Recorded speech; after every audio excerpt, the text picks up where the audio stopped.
the last day of the workshop that we did.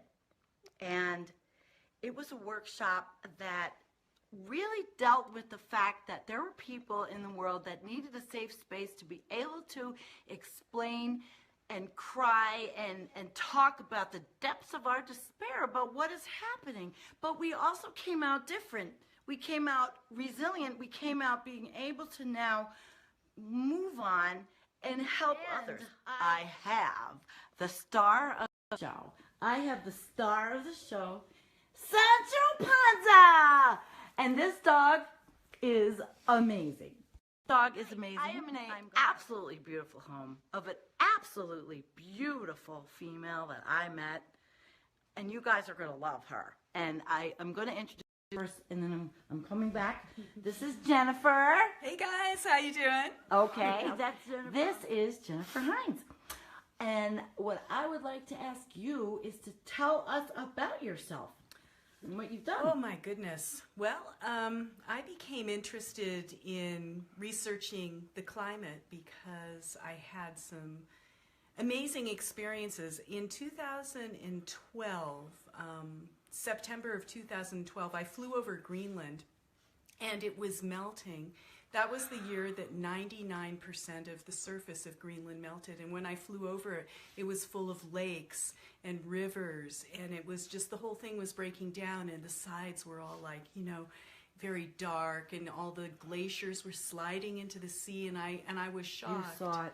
I saw it myself. I want to go, and my people know I want to go, but you got to go. Well, I flew over it. I was actually what I want to see. Yeah, I was actually coming back from England, and so flew over it in a more northerly route, and it sent me into a state of deep. I was emotionally affected, and I have a scientific bent to my mind, so I just started researching it. And my initial interest was sea level rise, but then quickly I discovered methane and Arctic methane, and then I became a complete methane hydrate nerd. And I know that sounds like a very non-interesting thing, but the methane monster is a real thing. This culminated in 2014 when I created the Arctic Methane Monsters Rapid Rise, and that thing went viral on YouTube, and I actually had just practiced it a couple of times, and then I gave it in this presentation to the Tipping Point Forum. And I think one of the reasons that it went so viral was that there was an authenticity that I could keep out of my voice. And it was such impactful information that after like an hour and, you know, what was it, 20 minutes, I was just almost overcome with the information. What do you think, everybody?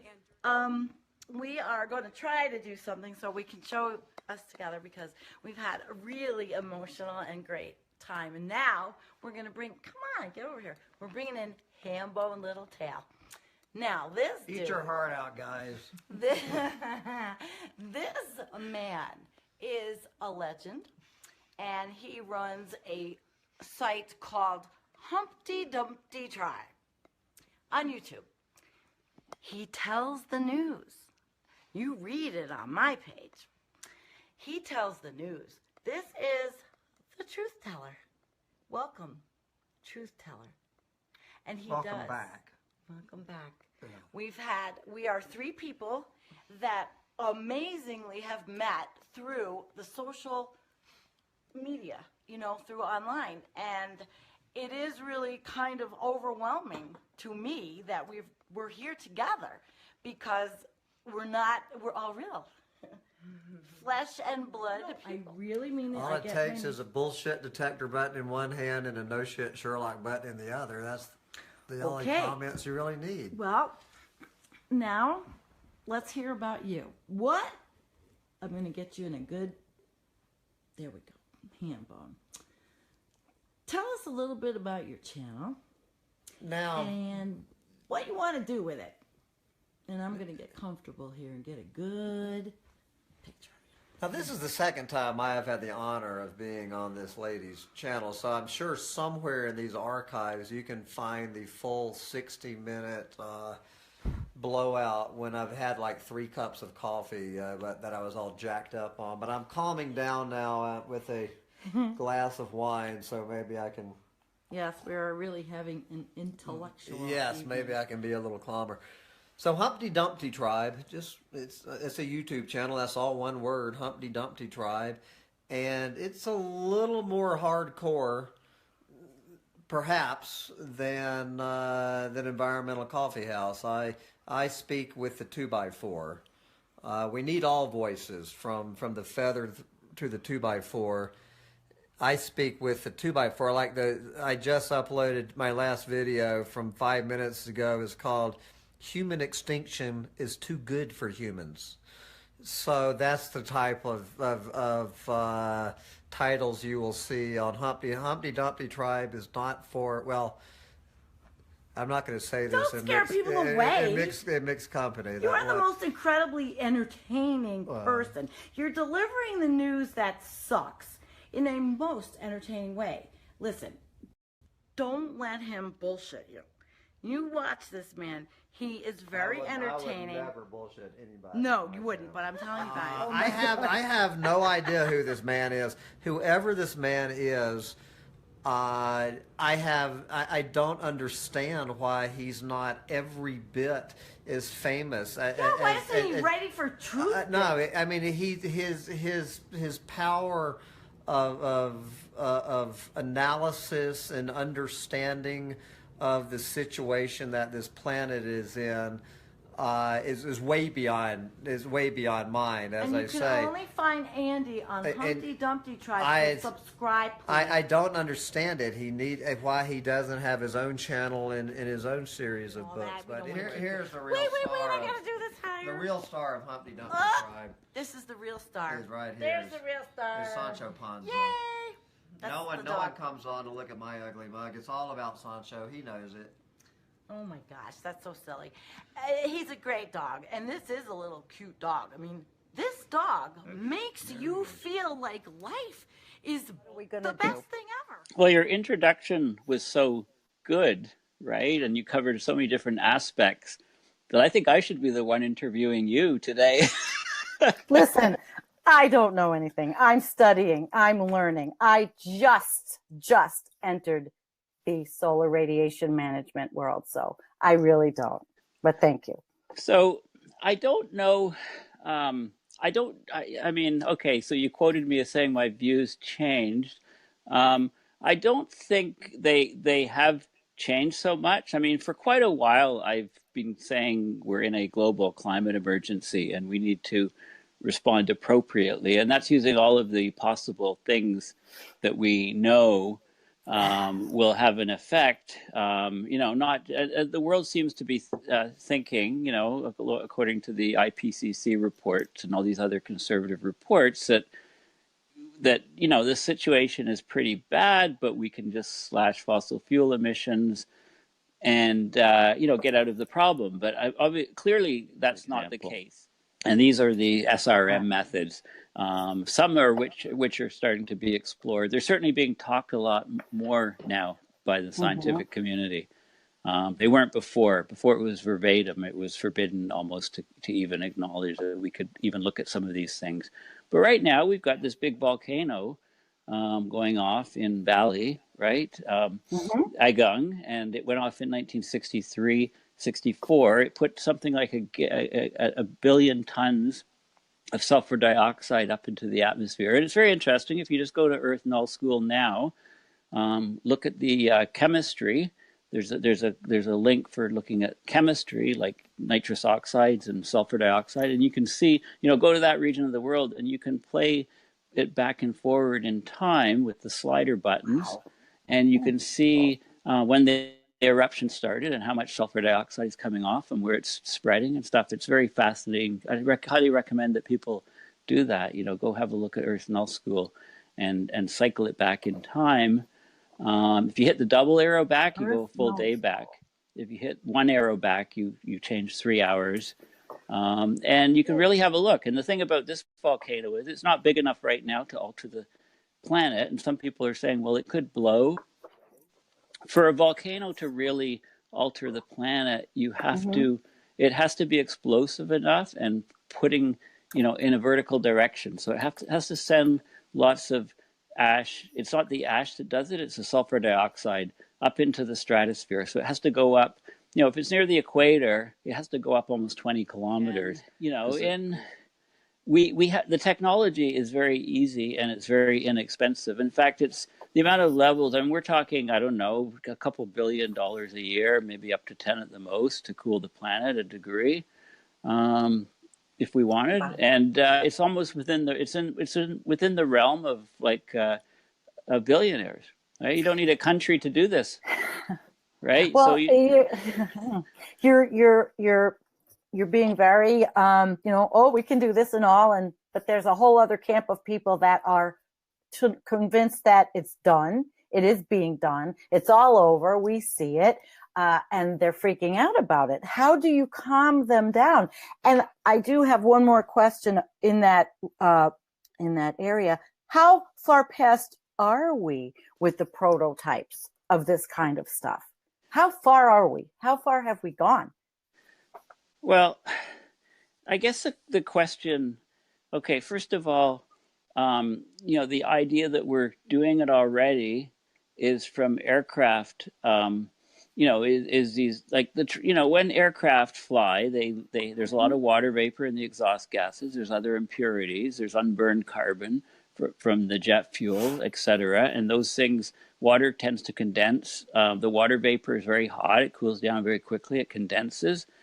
Climate change does contribute to the contrails, the jet trails, lasting longer and being more visible in the sky, because climate change is, one of the things about climate change is you get a warming of the lower atmosphere, so you get less infrared radiation going up through going through the lower atmosphere, reaching the upper atmosphere, causing heating. So the upper atmosphere is actually cooling with climate change. The lower atmosphere where we live is much warming much faster. So the blanket is trapping the heat in the lower atmosphere. So the stratosphere is actually cooling slightly. This is a well-known signature of climate change, and therefore, the hot jet exhaust trails in the stratosphere are sticking around longer and becoming more visible. They hang around longer, depends on what the winds are doing as to how they spread out. So this is happening. Air traffic has exploded around the world. Absolutely. Right? I have been saying 87,000 flights a day in my research in the United States. And that's it's just exploding. Everything. And look at the cost. Like, look at the sales, the seat sales and stuff. It's become so cheap compared to, when people first started flying, it was very expensive. It was only the very wealthy that did it. And it's become, we've become so good with the technology and the planes and the systems of getting people into the planes and out and stuff. I mean, it's a machine, it just runs, and there's more and more people flying. So these things are all contributing to it. Now, the idea that somebody, they is spraying something to reduce population and things, those are all speculative theories, and there's no scientists that agree that is happening, and it's not some big thing that's hidden. How do you hide something like that? So there is stuff going on that is difficult to explain, right? But that's a whole other issue. I mean, but the point is, and I've told colleagues in the science community, I said, scientists basically ignored the idea that people were spraying, and it just built up on the web and in news chat groups and stuff, and got huge numbers of people. So you can go on geoengineering.org and get 1.5 million people or something watching videos and stuff. But see, now scientists are starting to make a little bit of pushback, saying this is ridiculous, it's not happening. The reason being is they realize that we actually have to do some deployment of solar radiation management techniques. So now suddenly, the idea that, I mean, it was a total mistake to just let it go for years and years. Before, you used to be able to, if there were these theories out there, so-called experts and technologists and scientists engineers could just not say too much and it would kind of blow over. But now, I mean, we're in a different world, and they haven't really realized that you can't let fake news, or you can't let theories that are a bit crackpot just take off and ignore them. They have to be addressed by science early on. I think it's just a little experiment, like any other experiment. So calcium carbonate, calcium not carbonate, the not sulfur dioxide. Okay. No, there's other materials that are highly reflective of light. One of the biggest things is their size. If you've got really, really small size water droplets, they're highly reflective. If the water droplets combine and are very large, they can absorb a lot of light and appear very dark. So when you see a cloud, a very dark cloud, and we know, hey, watch out, if it's coming our way, it's a storm, we're going to get lots of rain. And this is because the droplets are getting large enough to precipitate out and cause, torrential rainstorms.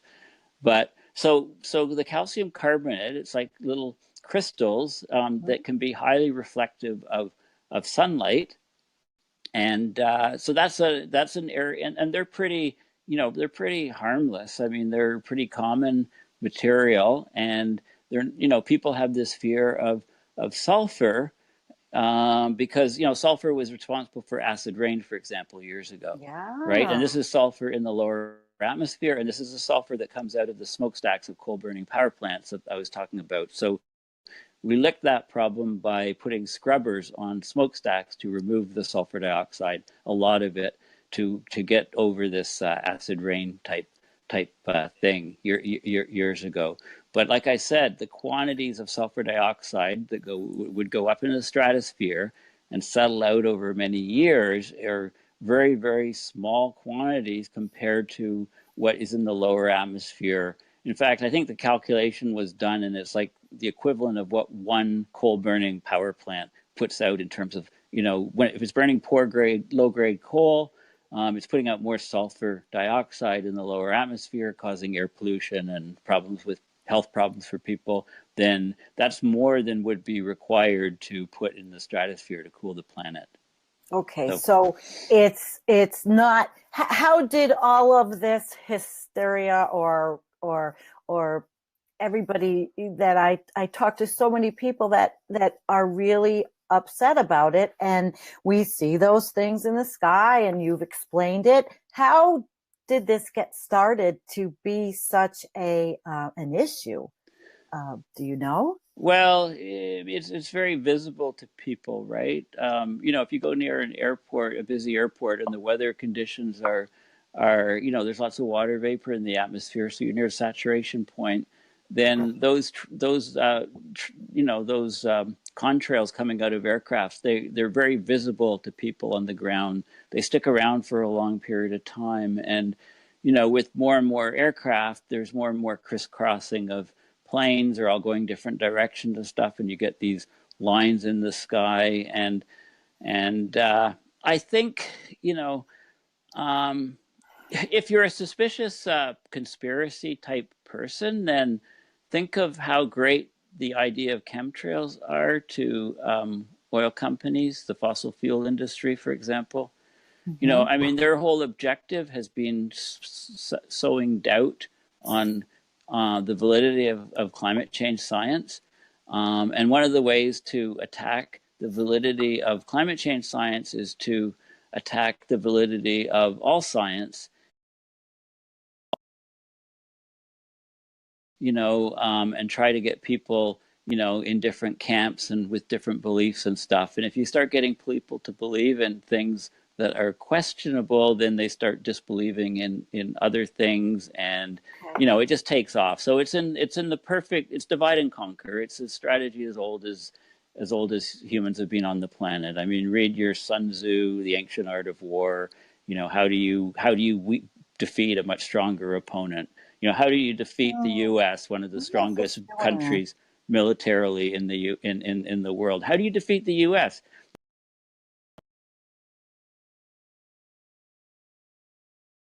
In the U.S., and there's many reasons for it, but people are being turned against each other by external forces, and social media is playing a big role in that. And it is so easy and so inexpensive and so cheap for intelligence agencies of other countries to come in and to basically, weaken the U.S. by causing all this internal division. So what about Canada? Is it the same thing up there? You're in Canada. No, we're not important at all. Oh, come on.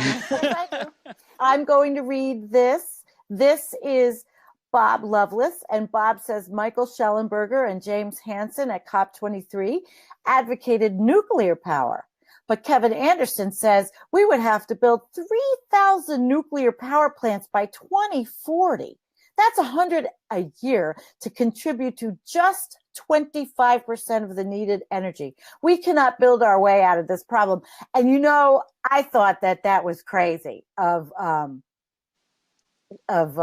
Hansen. I don't understand. Well, this is consistent with what Hansen has been saying for many years, right? That so he hasn't changed his view. He's just getting, a lot of the thing. I don't agree with Hansen. I mean, I think I see it as apart from all of the other issues, it's not economic for us to, all the nuclear plants that are built in the world are over budget by significant amounts, because you have to spend an enormous amount of money to make them safe and make them, make sure that they can't be attacked by small groups, by terrorist groups, right? They have to, the safety is crucial. What do we do with the spent fuel and stuff?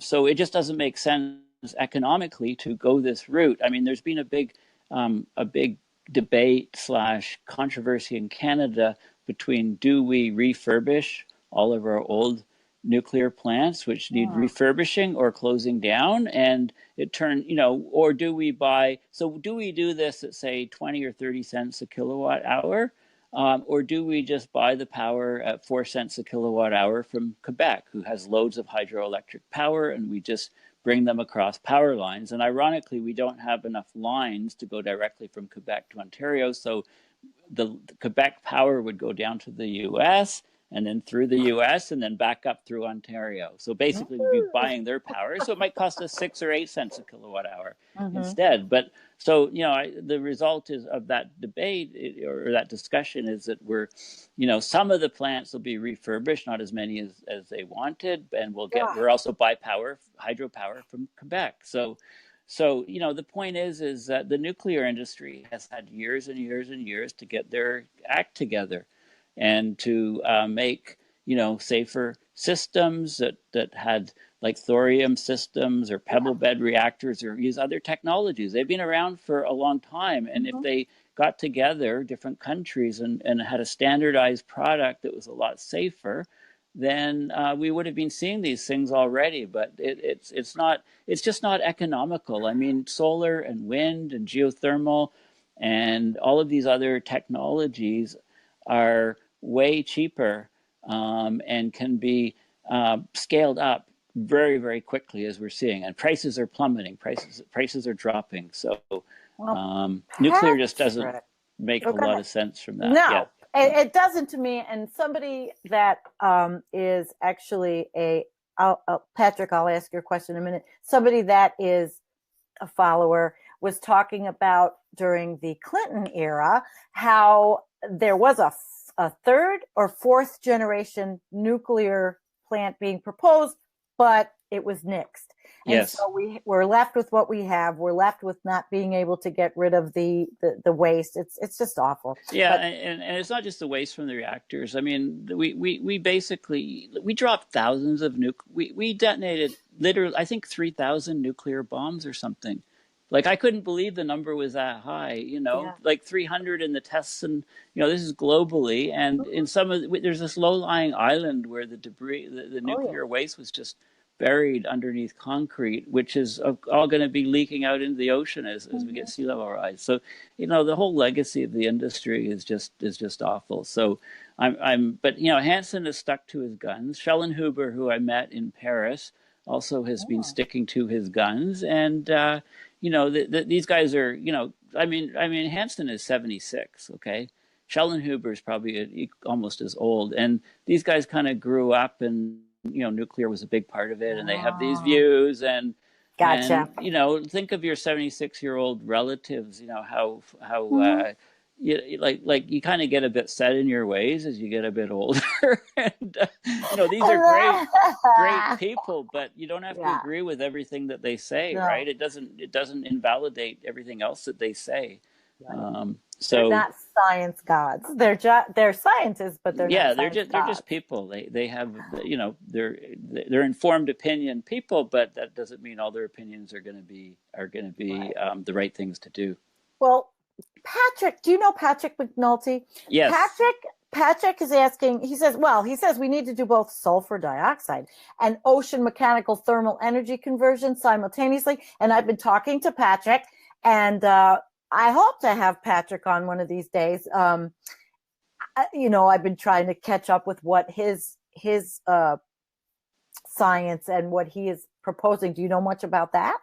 Yes, I do. Patrick's told me, some of the details of it. I mean, not all of the details of what he has in mind. I mean, I've encouraged him to, do some very detailed reports or schematics, doing the calculations, or at least getting somebody to do that. But basically, what you can do, like basically, and you can make engines out of heat differences.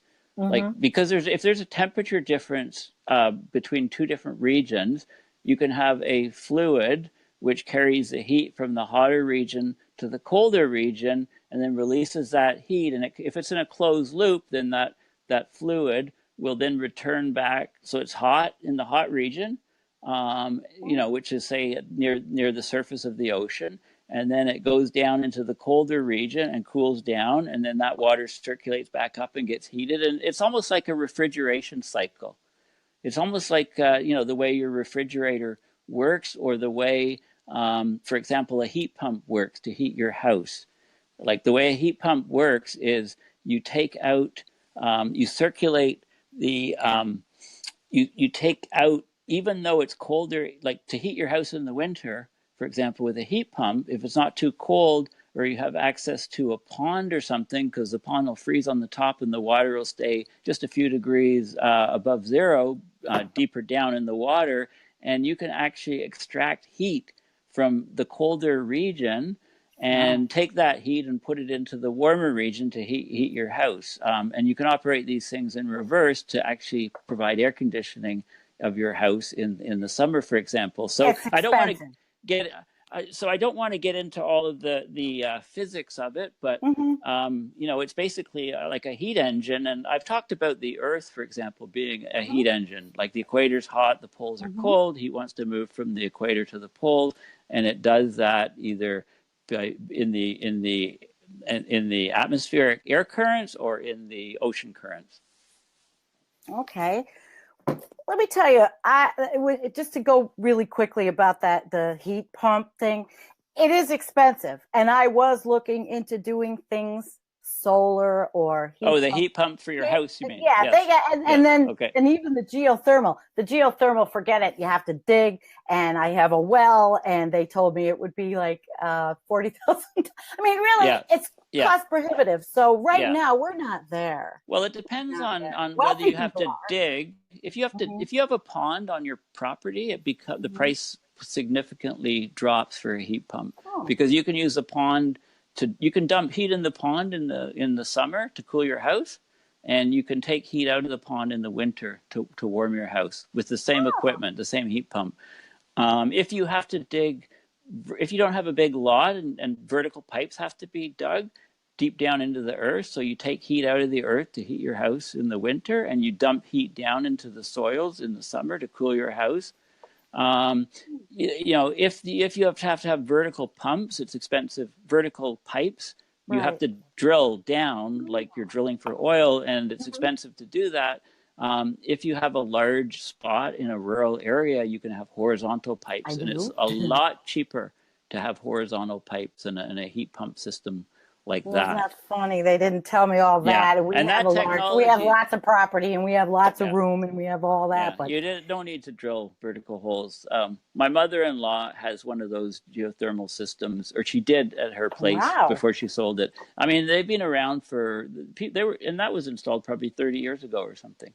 that's So the really technology cool. has been around around, Okay. been around for a while. But it doesn't get the subsidies that like the oil does, right? So people get an oil tank, Right. and not anymore. But it's all the subsidies that lower the price of things. So this is why a carbon fee and dividend is the way to go to get fossil fuel usage down. And this is what Hansen has been saying for years. It's the best and easiest way. But what governments are doing is they're bringing cap and trade instead, because that's what the banks and the financial people are telling them. They can create it like a stock market, which again, Not the it's Citizens Climate Lobby. no, not Is that Citizens Climate Lobby. That's all fee and dividend. And I highly recommend, that there will probably be a local Citizens Climate Lobby near your location. It's certainly, if you're in the U.S., it's spread to Europe a bit. It's also very big in Canada. It's had huge growth. And it's basically people from all different backgrounds and walks of life, just giving them some training and information about climate and solutions, and having them go and talk to their their MPs, or their senators, or who their political local politicians, on both at the federal level, the state or provincial level, depending on if you're U.S. or Canada, and municipal level, city level as well. I just wanted to ask one question for me. Malthus, population will always outgrow food production. Do you think our children will see this? I think, well, we've actually seen it already.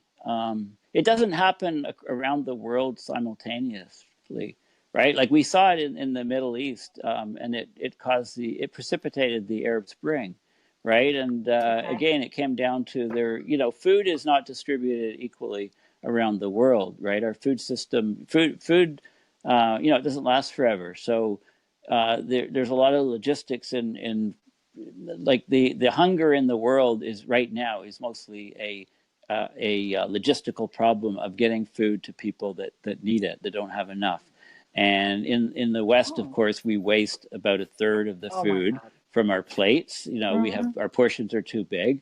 We also, on top of that, we waste even more food in supermarkets. Supermarkets get all kinds of food, and they go through and they look at it, and they don't display like stuff that doesn't look that good. It doesn't look that appetizing, so that it's just thrown out. And in some places it's not allowed to be thrown out. It goes to food banks and other places, right? Like there's Not no in the reason. United States very often. Trust me. No, And this is a whole other live stream, because yes, I did a whole rant on plastics, and if we get into this now, we'll never get to and yeah, I mean, how much of the plastics are ending up in food? These little microplastic things, right?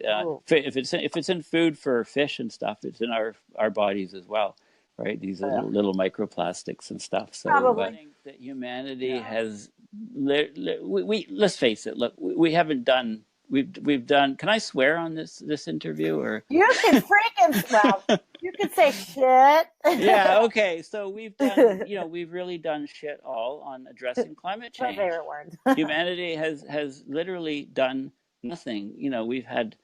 We started meeting with the COPs, Conference of Parties, in Rio, 1992. There were meetings before then. We've done absolutely nothing to address climate change. Our fossil fuel emissions are continuing to rise. They're at record levels. We're emitting in the space of a decade what we emitted in the previous, since the Industrial Revolution, or was it 2 decades? Sandy came out with that number.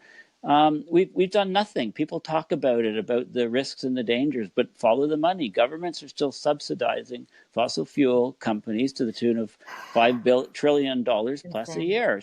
So, putting a carbon tax on, or a fee and dividend, that's putting a price on carbon, and meanwhile giving carbon money, right? I mean, subsidies, fossil fuel subsidies are a negative tax, if you like. It's like methane monsters. Or who their political local politicians, on both at the federal level, the state or provincial level, depending on if you're U.S. or Canada, and municipal level, city level as well. I just wanted to ask one question for me. Malthus. Conference of Parties in Rio, 1992. And there were meetings before then. We've done absolutely nothing to address climate change. Our fossil fuel emissions are continuing to rise. They're at record levels. We're emitting in the space of a decade what we emitted in the previous, since the Industrial Revolution, or was it 2 decades? Sandy came out with that number. We've done nothing. People talk about it, about the risks and the dangers, but follow the money. Governments are still subsidizing fossil fuel companies to the tune of $5 trillion plus a year. So, putting a carbon tax on, or a fee and dividend, that's putting a price on carbon, and meanwhile giving carbon money. Yeah. Right? I mean, subsidies, fossil fuel subsidies are a negative tax, if you like. It's like giving free money to them to continue to do what they're doing. So there's been no, we've been absolutely, totally useless. And it's just talk. Right? So we need to treat this as, we've left it, we've done this for years and years. We're now in an emergency situation, which is becoming more and more evident to people, anybody that looks out the window. But governments and countries still don't, they still talk about what's going on in Iraq or somewhere, some war spot in the world, or they talk about terrorism, which kills less people in the U.S. than toddlers. Right? We don't have a homeland security for toddlers. They pull out a loaded gun from mom's purse and shoot mom or somebody else in the store or whatever. And we're in a crazy situation, crazy society right now. I mean, there's people like Stephen Hawking who say, we've got to inhabit other planets to hedge our bets for human survival. Mm-hmm. Right? We've got to, I think, like I say, I find it difficult to it's clear to me that we've done shit all to address climate change, address fossil fuel emissions, nothing. Mm-hmm. And to go from saying, okay, we haven't done anything, it's too late, we're never going to do anything. Well, maybe if we never do anything, then maybe, we don't have much time. But I still think that there's, I still think that we have the capability as humans, or let's put it this way, there's no other species that could turn it around, because we see the problem, and because we have lots of technology, and we're ingenious, and, sometimes, like it's always darkest before the dawn. It was so good. Paul?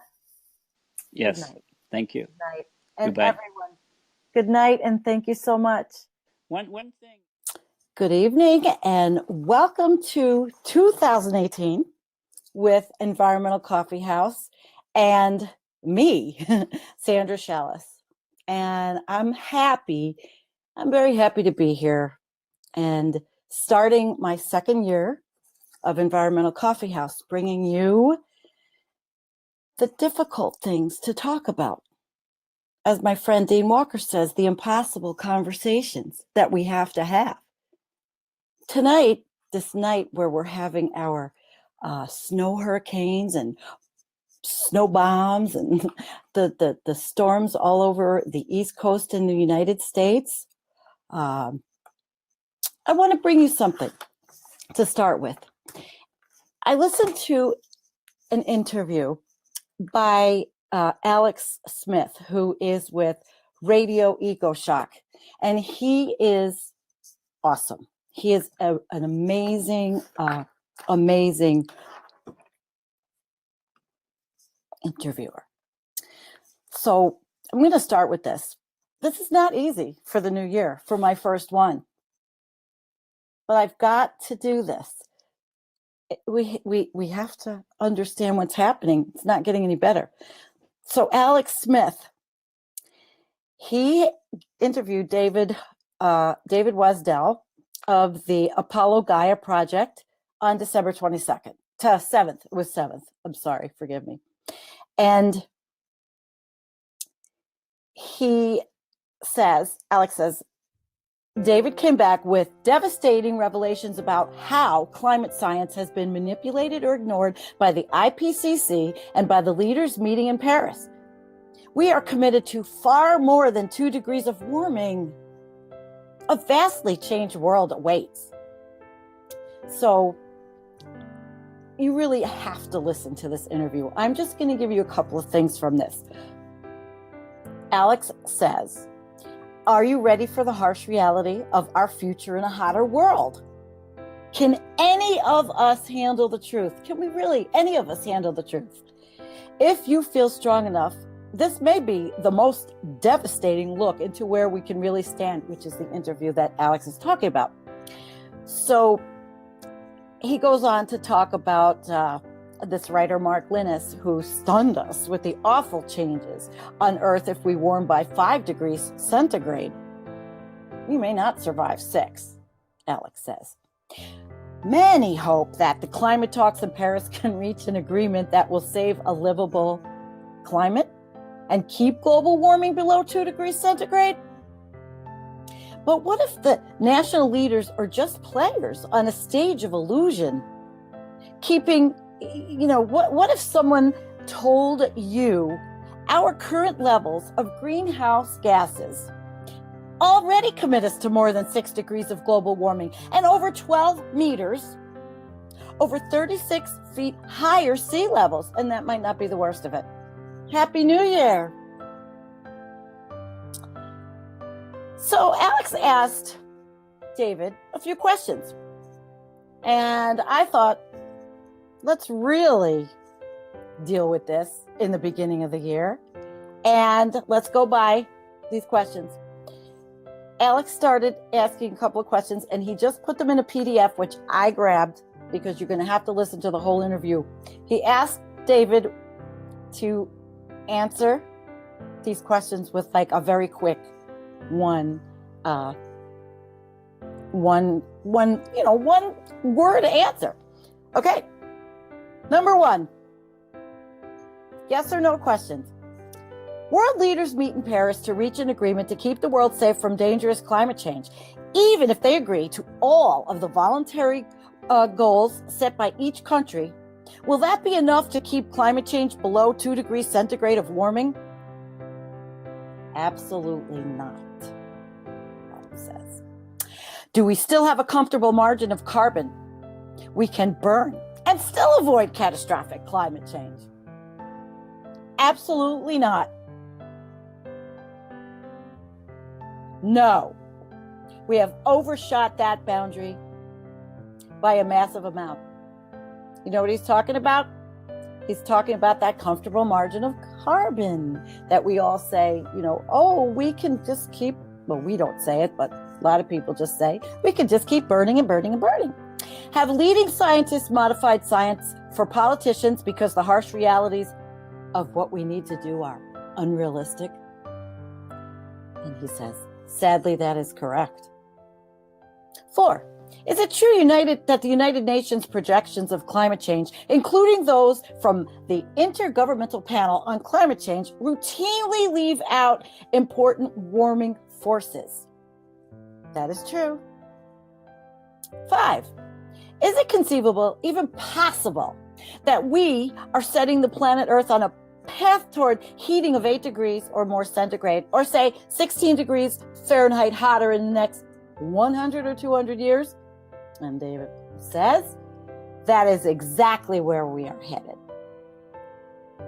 And the last question, if we don't wake up and act, can this generation ruin the Earth for humanity and other species for thousands of years?